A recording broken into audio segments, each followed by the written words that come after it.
Well, good evening, Erin Perry. Yes. Um, Welcome to Kente Arts video presentations of things past, present, and future. And today, uh, I invite you here to speak or to query your mind, sort of, about the few things that I know about you. Yes. Um, I think I first experienced you as a photographer and a mother, and other things have evolved. So you can tell us something about yourself. Okay, so I am Erin Perry, and I am a mother and photographer, amongst other things. Mm-hmm. Included in that, I'm also the executive director of the Legacy Arts Project.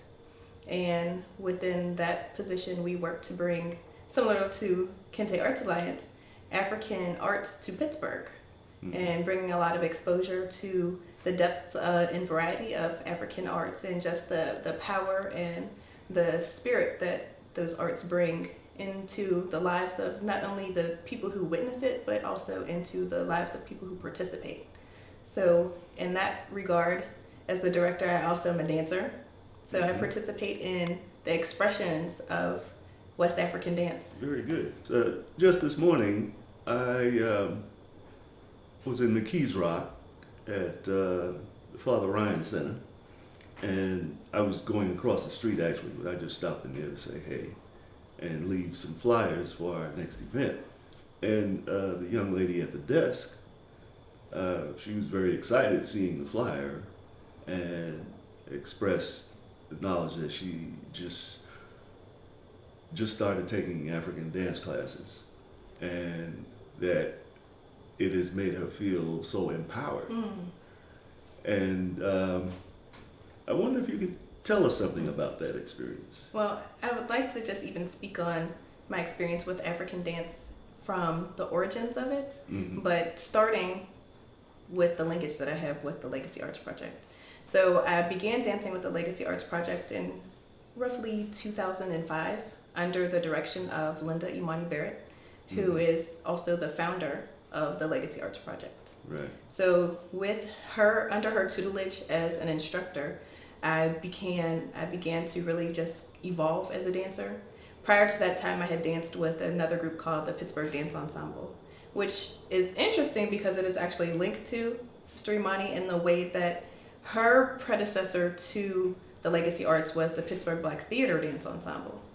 So the Pittsburgh Dance Ensemble was somewhat of a spinoff from the Pittsburgh Black Theater Dance Ensemble.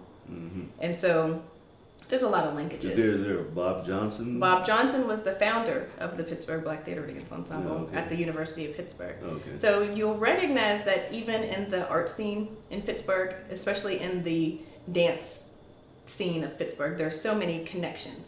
So Mhm. people are related to each other in the fact that many people were connected to Shona Sharif Mm-hmm. and the dance that she did in the late 70s and the early 80s into the time of her passing. And so even at this point, her son continues with the Shona Sharif Ensemble at the University of Pittsburgh. But back to how I began dancing, I had always just been athletic. You know, from an early age, I did gymnastics. And after gymnastics, I ran track. And then after track, I just stayed fit, going to the gym. But working out was kind of boring to me if it's not really engaged in with doing it with other people. Mm-hmm. So I found an opportunity to dance. And I went to a class, my first African dance class, and I was just totally amazed Yeah. from the beginning. I was totally just blown away with live music, with drumming. Mm-hmm. You know, so as soon as I felt the drum, not even heard it, as soon as I felt it, it called a part in me. It just called me to, I recognized that I was related to it. Now, Genetic memory. yes, I definitely had a genetic memory, but layered on top of the genetic memory was all those years of kind of inhibition. So although I felt it on the inside, I was shy to really express it outwardly. So it was years that I kind of struggled with dancing, but not being able to fully express it because of being inhibited and a bit shy. Mm-hmm. But when I met with Sister Imani with the Legacy Arts Project, she just danced with such a power and a grace that it called me to recognize that within myself.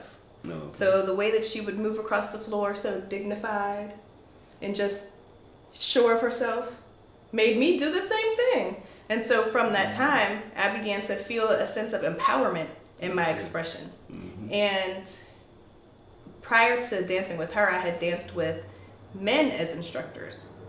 And I do have to admit that there's a difference between having a male instructor and having a female instructor. And not that one is better than the other, but they just sort of, from my experiences, it was enabled me to tap into different parts of myself. So my initial experience with a male instructor gave me a different sense of myself before I came into dancing with Sister Imani, which gave me another empowered sense in myself as not only a dancer, but also as a woman. She was able to bring that forward through walking across the floor and moving to the drum. We were also dancing to a rhythm called Yangbalu, which is a Haitian rhythm. And although a lot of the movements that we did sort of originated from this very traditional and ritualistic dance, we didn't necessarily have the whole history behind it. But even within the context that we were able to do it, I felt a sense of empowerment as a woman coming into my own sense of self.